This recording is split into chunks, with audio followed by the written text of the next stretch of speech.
Non, non, non, bon. Un nouveau film. Oh la dinguerie. Allez, c'est reparti pour un tour, vérité.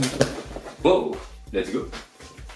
Et wesh mes gasseurs, wesh mes gossures, j'espère que vous allez tous et toutes très très bien. On se retrouve aujourd'hui pour un nouveau film, ça faisait longtemps. Qu'est-ce que Tirer sur l'ambulance nous avait manqué. J'ai vu voir Tin et Tina, c'est un film qu'on m'avait notamment recommandé.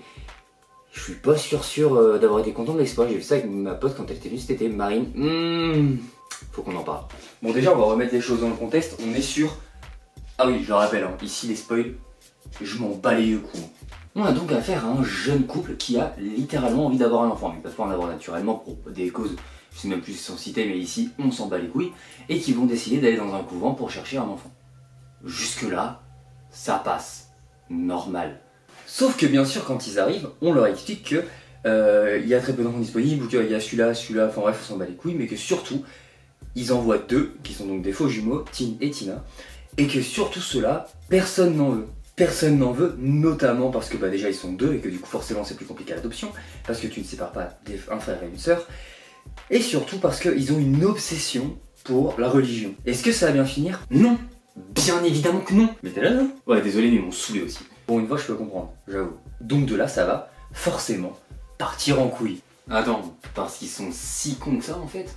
Je suis pas sûr que ce soit être con dans l'histoire le problème. Je suis vraiment pas sûr que ce soit le bon mot. Mais on est face à une femme qui veut absolument un enfant, éperdument. C'est la seule chose qu'elle veut dans sa vie, etc. Je veux un enfant, je veux un enfant, je veux un enfant. Et je peux comprendre, il n'y a pas de souci, chacun fait ce qu'il veut, chacun fait ce qu'il veut dans sa vie. On s'en pète un rein. Mais elle est obsédée par ça. À quel point qu'il aurait pu décrocher la lune et qu'elle aurait dit ouais, c'est pas sa faute, il est tombé avec un harpon, ça a shooté la lune, ça l'a ramené. Et lui, qui littéralement passe sa vie à bosser, est juste prêt à tout pour que sa femme accepte et faire ce que veut sa femme, pour qu'elle lui lâche les gonades. Les gonades. Un couple typique en vrai. Hein. J'allais dire en France, mais c'est américain. Et les gosses dans tout ça? Et les gosses? Bah les gosses, c'est très simple. Les gosses, c'est des putains de psychopathes passionnés par Dieu. Alors j'ai aucun problème avec la religion, chacun fait ce qu'il veut.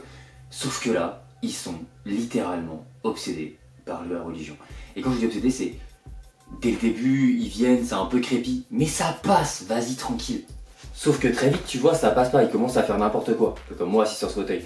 Mais ça commence par direct, il faut faire des prières, nan. Et ça, si t'es pas du milieu, ça peut paraître étrange, mais à la limite, ça passe. Quand t'as vu ces films d'horreur comme nous, on sait que ça passe pas. La religion et le monde de l'horreur, ça fait jamais bon ménage. Leur unique but, c'est de voir Dieu.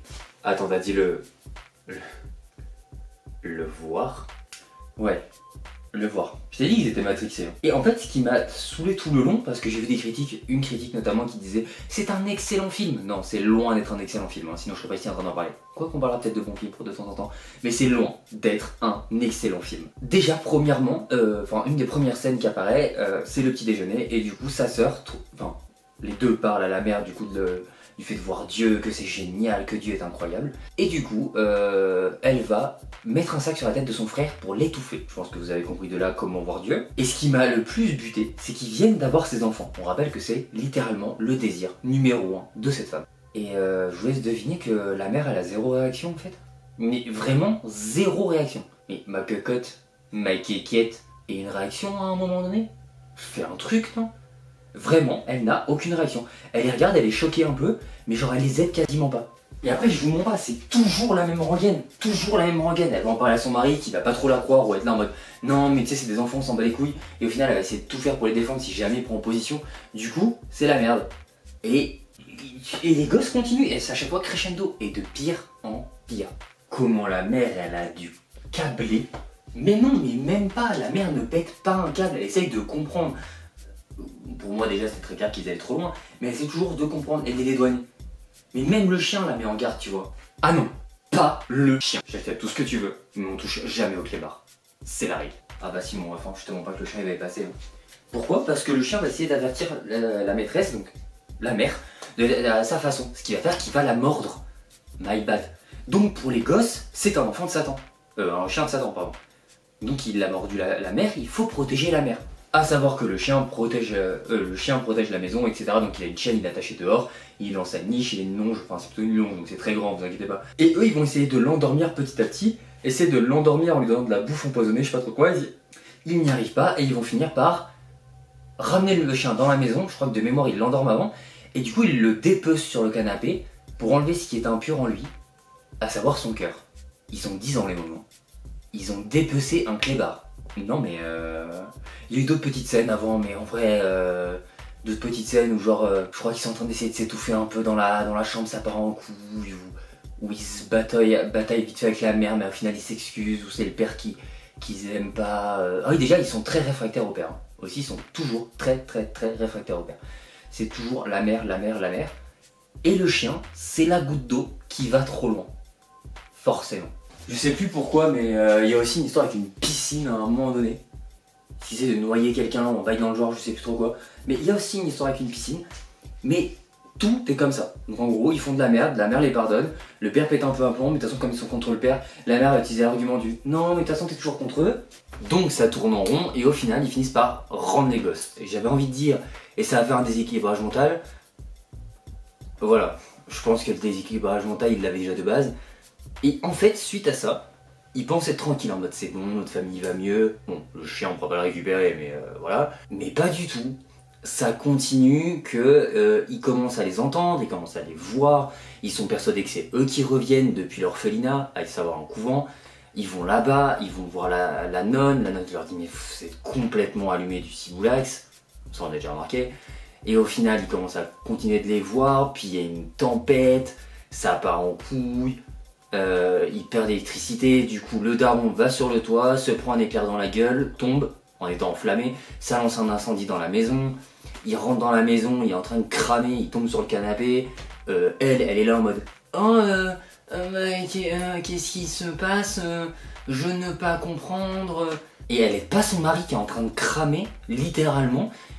Genre, je sais pas, pour un truc éteint-le, même s'il meurt, bah de toute façon il est mort, il est cramé, il s'est pris un éclair, il est tombé du toit, donc dans tous les cas il va pas bien, mais elle fait rien, elle ne fait que dalle. Ah, je suis désolé, vous avez les femmes que je vous aime et que j'essaie de prendre votre défense au maximum parce que bon, vous subissez assez. Mais là, pour le coup, dans ce film-là, la daronne, c'est une giga potiche. Et c'est comme ça tout le long, et c'est insupportable. J'ai envie de mettre des claques à la daronne. Bref, et après, elle boit, je sais plus comment, elle se dégomme un genou. Elle entend des cris. Je crois qu'il y a l'histoire d'un bébé aussi entre temps. On va savoir d'où. Et puis du coup, elle monte, je sais pas quoi. Elle entend des cris mais elle veut pas y aller, puis finalement elle y va, puis finalement, je vous rappelle que pendant ce temps-là, il y a toujours le daron qui est en train de cramer. Et ça finit sur, pas un happy end, hein, parce que le mec est mort et tout. Waouh. Waouh. Bah déjà j'ai fou spoilé. Ah non. Ah non, non. Bah bien évidemment que non. Bien évidemment que non, je recommanderais jamais ce film. C'est un navet. D'ailleurs je crois que sur la critique il est noté à 2,5 sur 5. Ce qui est pas ouf parce qu'on manque de films d'horreur et que généralement les films d'horreur sont quand même bien notés. En vrai de vrai, en V2V, comme on dit chez nous, personne dit ça. C'est pas le plus gros navet que j'ai vu en termes d'horreur. Franchement, il passe, vous passez un bon moment, on en a un bon retour. Enfin, un bon retour, on a passé un bon moment avec ma pote, mais c'était vraiment pas ouf. Bah ouais, ce qui fait qu'on passe des moments, c'est parce que je critique tout et mes potes trouvent ça drôle, certes. Mais c'était pas ouf, l'histoire elle est v'là bancale, elle est ultra prévisible. À part en vrai la scène où ils se mettent un sac sur la tête et le sac où genre il se crame pas, il dépece le chien. Il n'y a pas d'horreur en fait là-dedans. C'est même pas psychologique. C'est juste des enfants matrixés qui font n'importe quoi. Et la fin, bah elle a quasiment ni queue ni tête. Non mais en vrai allez voir d'autres films, hein. Enfin, c'est votre chemin, on aura des meilleures recommandations je pense. Ouais exactement, c'était Titou, n'hésitez pas à aller voir mes autres réseaux, tout sera dans la barre d'infos. Je vous envoie un max de love, c'était Titou, peace. Et à demain pour une nouvelle vidéo.